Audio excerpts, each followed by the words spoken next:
80 million? Yeah. Hmm. 80 million is the population of Tamil Nadu alone. Oh, wow. So you can say it is a county. Yeah. In India, it represents about more than 30 states. Wow. So the population is 1.4 billion. The Indian population is. Have you ever visited India? No, I haven't had the opportunity yet. Yeah, it was one of the fastest growing countries. Oh, yeah. And of course, 300 years before, India was the richest country in the world. Before the British invasion and also the Mughals. Yeah. We are the richest and we are the first to have the language of Tamil and Sanskrit. Mm-hmm. Most of the European languages, except English, has a dominant, say Sanskrit has a dominant impact on the European languages. Yeah. So these are our rich, Very rich history, ancient history and wisdom. Yeah. Today, I think the yoga is one of the international, say, happening in the world because of our ancient wisdom. Yeah, help deal with stress. Have you heard of yoga? Oh yeah, that's very popular here. Yeah. My son actually just finished taking a yoga course at the University of Central Florida. Yeah. And he very much enjoyed that. Taking it for participating in our events here. And we're happy to share copies of our presentations if you're looking for that afterwards. So welcome to the National Entrepreneur Center here in Central Florida, where we help local businesses to grow through, in part, international trade. That's what the Central Florida International Trade Office is here for. But to get us started today, we're very fortunate to be joined by Jerry Ross, who is the president of the National Entrepreneur Center, and he will be able to share a few words about what we do here. And afterwards, I've just spoken with Kanan. We'll do a short tour of the National Entrepreneur Center so that you can see some of the different members that are here and that Jerry's going to talk about right away. So thank you, Jerry. Sure. Good morning and welcome to the National Entrepreneur Center. On behalf of our sponsors and our partners, we're very glad. This center is a public-private partnership, which means it's paid for by municipal governments, which is the city and the county. But also, the university is involved in helping fund this center, and also private enterprise. And so it's three funding sources. That funding is funding of the center that you'll be touring today, and it is home to 14 nonprofit organizations. And each of those organizations have a mission of helping small businesses grow. And so this is an illustration of all. He personally, Mr. Ashok Kumar, comes from a big industrial house in India, and he personally has developed a lot of new technology, new stuff. He will be talking more about the whole thing, saying that I will invite Mr.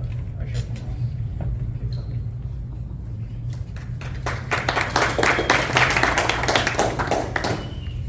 Good morning, and I would start with my mother tongue, that is Ella Uyirganum in Muttruvaldu. That means let all beings be happy in the universe.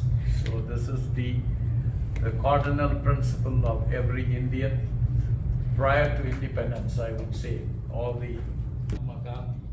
So everyone was a specimen of Mahatma Gandhi in the yesteryears, a few centuries back.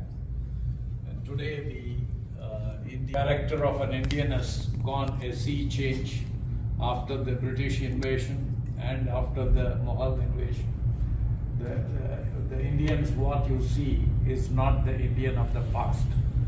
However, we are rich in our language, culture, tradition, and the scriptures. The classic example is the yoga. Yoga is a gift to the world from the Indians. And the Sanskrit is the mother of all the languages. So today, Indian legacy has been replicated in many parts of the world. And I have come here to explore the collaboration on economic development, on entrepreneurship. So that is, I wear different hats as an entrepreneur, serial entrepreneur, mentoring, social entrepreneurship, educationist, and also a social activist and a spiritual seeker, all combined together. So this is, we have ingrained the philosophy into First World Community, a not-for-profit organization from South India. And I thank Kannan for organizing this wonderful meeting with the CFITO, and Chris and Jerry has briefed about what you guys are doing here. So I'm quite delighted to explore how entrepreneurship can be leveraged in India. So India is a country with a lot of small and medium industry. We call it as MSME, medium and small industries. And it is the backbone, as Chris has said, this is the backbone of any economy. So our Prime Minister Modi ji has come out with a lot of schemes to promote entrepreneurship, like Startup India, Stand Up India, and Digital India, Make in India. So many incentives and visionary has been given to develop entrepreneurship in India. And by myself, we come from an entrepreneurial family. And my father was a school teacher, resigned his job, and came out with a wonderful concept of sachet. This is a sachet in a small packaging, which he packaged shampoo for a one-dose disposable sachet, when the bottled shampoo was at about 50 rupees. It is not affordable by the rich. Only the rich can afford. It is not available for the rural masses.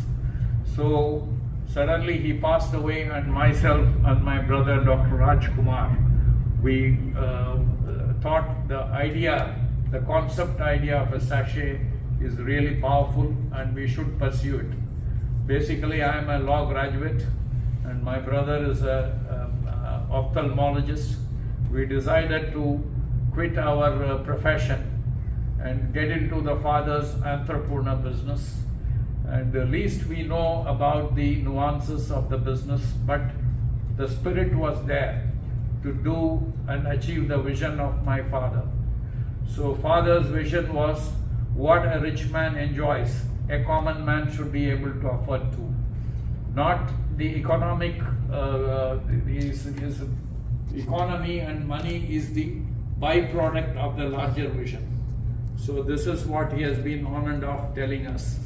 Don't go after money. Go after your vision, what your passion. So myself and my brother, when I started our journey, I was only 22 and my brother was 25. We made a journey of a sachet in a shampoo. So this is our primary entrepreneur endeavor. When we started in the early 80s, 1980s, about 4 decades back. And initially, we had a lot of challenges, but as we were going, we found the way was unfolding to us. And the largest consumer industry known as Godrej, we were able to meet the chairman and convince about the sachet concept. So he was delighted to come out, because he was distributing soaps, toilet soaps, one of the major distribution in India. and he liked the idea of a shampoo in a sachet.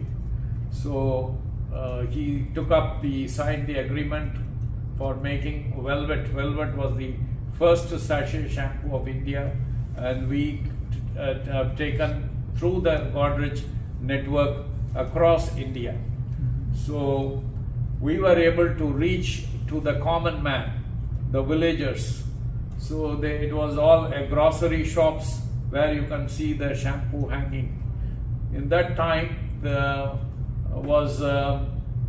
market size of shampoo in the 80s was less than about say 100 million. So today it is crossed several billions, and this is the first time a small industry is able to come out with a concept, and later on multinationals followed our idea, like Unilever, Procter & Gamble. They came out with a sachet shampoo in India after our introduction. So this is what we gave was the idea of opening their eyes to the fortune in the bottom of the pyramid. So this is what we have done, and our entrepreneurship is a case study in INSEAD, France, and also my brother Kevin Kerr, he is now leveraged the shampoo and diversified into a very large FMCG company, and Kevin Kerr is a homegrown entrepreneurs, a case study recorded, registered by Harvard University. So with these are the spirit of entrepreneurship which we would like to give back to the society, what we have derived, and we wanted to give back. And my younger brother is Kumaravel, so he came out with a brilliant idea of a beauty salon industry. So at that time it was not very clean. In India, if you go back, you can see the barber shops are not very clean, but he came out with a clean solution, and the IT boom was the right time. So the IT people wanted to hang around and look beautiful with the straightening of hairs. So he offered a perfect solution to them, and the brand Naturals became a national brand of 750 salons across India. So this is an important one. The retail segment, we created an impact, and in the consumer industry, with our sachet intervention, we created a large impact in the society, and it has impacted the GDP, the product of so much of economic growth has happened. After our shampoo, many product categories like oil, jam, squashes, detergents, everything has came in a small pack, because India is being a country with not large means. 80% are living on a hand-to-mouth situation, a middle and lower middle class family who cannot afford a large size of packs. I see in America everything is large. So, but in contrast, if you look at India, India is small pack market, and initially the market boomed.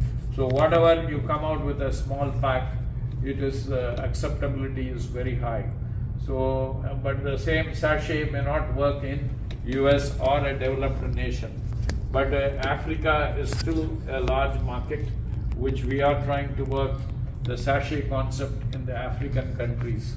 So this is about the retail revolution, and also a large industry like you would have seen Reliance is now is trying to partner with my brother Kumaravel on the retail salon industry. And we have 3 verticals. First World Community is working on 3 verticals on entrepreneur developments. One is organic farming. So today you would be seeing a lot of pesticides, chemical pesticides and fertilizers they make the food toxic. The food what we eat is becoming toxic. So FWC has taken as a mission to bring about organic farming and give a toxic-free food for all and a disease-free world. This is our slogan. And we create a lot of entrepreneurs by collaborating with agriculture universities, colleges, and also corporates. We are now a small farmer in India doing agriculture is not profitable for him. So we have come out with the idea of giving an innovative, that is value-added products, which is not just selling rice as a commodity, just value add and then sell it to the consumers.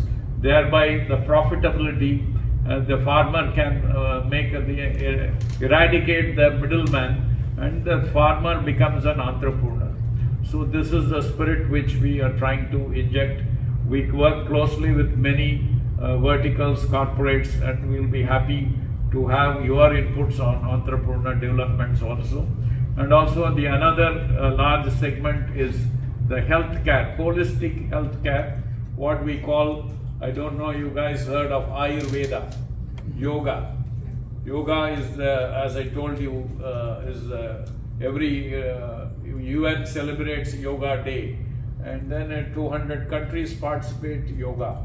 So if you would have seen the COVID times, if one practices yoga, and I'm also vegan for a while, and USA is a strongly propagating vegan food. So I think vegan and yoga is a very powerful combination which can keep the vaccines away. The COVID, you would have seen vaccination is an important I think 2 years back, before everybody was vaccinated, it became very compulsive for everyone to have a vaccine. But we say, first world community philosophy is, if you can make yourself body fit with powerful yoga and the food practices, you don't need vaccination. Vaccination is resetting your own organs, which is not required if you are able to have a control over your body. Most of the COVID mortality has happened due to the comorbidity, because already your immune system has gone down so badly, but when the COVID attacked, immediately mortality happened. So our philosophy is to increase the immune level of your body through holistic practices like meditation, yoga, and sattvic food, that is the vegan food, plant-based nutrition. So these are all things which we take it for as an entrepreneur development on the holistic wellness. And the wellness industry globally is more than $4 trillion market. And the last one, what is on education.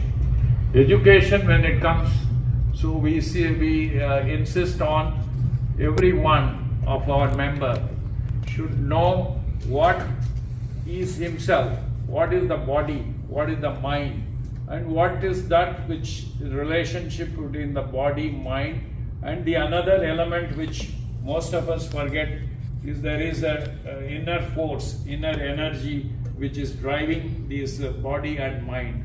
So when these are the things which lot of saints and yogis have propagated. They have gone beyond that, transcended beyond the body-mind state, and able to achieve many things in what a normal man could not do. So this we advocate, we orient the startups, because the startup is in a very anxiety mode. You do not have a regular income to support himself. So we say he should have a clarity of mind. To have a better clarity of mind, one should know about himself. What is that he is capable of? once he understands his body, mind, and the spirit which is driving. So when everything is connected, the mystery is unraveled, and then he could see the whole world in 360 degrees. When that state is attained, the mind is in a very calm and serene pose. The confusion, the thing, or any anxiety will not affect the entrepreneur. This is very much required for a startup. I see a lot of you are initiating startup initiatives for development of entrepreneurs. The basic thing is to make the entrepreneur to be aware of himself. And once the awareness comes, sky is the limit. He can do anything. A small turbulence will not shake him. And he can be a great innovator. He can be a great creator of many things in the world. So he will not be perturbed by small disturbances or an economic setbacks, because an entrepreneur is one who faces a lot of challenges. He should have a stable mind and clarity of thought of oneself. It gets connected with the abundance, the inner self and the abundance of universe. If it is connected, the one can reach to the sky, and the innovations can be infinite. So this is what we recommend for a startup. And then the latest thing is our team members know, as said, with the digital intervention of IoT, AI, and so many digital disruptions are coming, so which we would like to see our own, and happy and proud to say US has got many of our, from the country of our people, right from Sundar Pichai and Indra Nui as the heads driving the digital innovations and also the consumers. So there is many to follow, and we hope we will jointly collaborate with you and see more innovations to come. Let us all be united in love and grow in wisdom and merge with the larger universal peace and harmony. Thank you very much for the opportunity. Thanks very much, Dr. Kumar, for such sharing your inspiring story. I think we definitely took away the importance